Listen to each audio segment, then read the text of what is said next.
शाम का वक्त था। कालू कौवा और रानो चिड़िया घर से बाहर एक दरख्त पर बैठे बातें कर रहे थे जब रानो चिड़िया ने कहा, अरे कालू भाई, बारिश का मौसम शुरू होने वाला है। कल से हमें अपने घोंसले मजबूत बना लेने चाहिए और खुराक का बंदोबस्त भी कर लेना चाहिए, वरना बारिश में और परेशानी होगी। लेकिन कालू बहुत सुस्त कौवा था, उसने चिड़िया की कोई बात नहीं सुनी। छोटी चिड़िया, तुम्हें मेरे लिए परेशान होने की जरूरत नहीं है। तुम की फिक्र करो, मैं अपना बंदोबस्त कर लूंगा। तुम्हारी मर्जी है कालू भाई, फिर ये मत कहना कि मैंने तुम्हें बताया नहीं। ये कहकर रानो चिड़िया वहां से चली जाती है। ठीक है, नहीं कहता, बड़ी आई मेरी फिक्र करने वाली।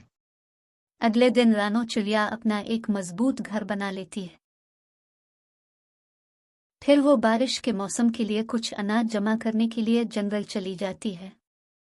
उड़ते वक्त उसने दाने की बालियां देखी। ये अनाज मेरे लिए काफी हो जाएगा, अब बारिश के मौसम में मुझे कोई फिक्र नहीं होगी। इसी तरह रानो चिड़िया ने बारिश से पहले अनाज भी जमा कर लिया और एक मजबूत घोंसला भी तैयार कर लिया था। यूं ही रात गुजर गई और बारिश होने लगी। मूसलाधार बारिश में रानो चिड़िया अपने घोंसले में महफूज थी और कालू कौवा, जो सब कुछ कल तक मुलतवी कर देता था, आखिरकार बारिश में भीग रहा था। कौवा अपना घोंसला छोड़कर चिड़िया के घर पर गया और दस्तक दी। रानो, प्लीज दरवाजा खोलो, मैं इस तूफान को बर्दाश्त नहीं कर सकता। कौन है? ये मैं हूँ कालू। मैं बिल्कुल भीग गया हूँ और मुंजमद हो रहा हूँ। क्या मैं यहाँ रात के लिए रह सकता हूँ? ओह अच्छा, क्या मैंने तुम्हें बारिश के बारे में खबरदार नहीं किया था? तुम एक मुनासिब घोंसला बना सकते थे, बिल्कुल वैसे ही जैसा मैंने बनाया था, लेकिन नहीं। मैंने बेवकूफ़ी की रानो, मुझे मुआफ कर दी। मैं ये गलती दोबारा नहीं करूंगा। बस रात के लिए थोड़ी सी पनाह दे दो, मैं अब से इल्तिजा करता हूँ।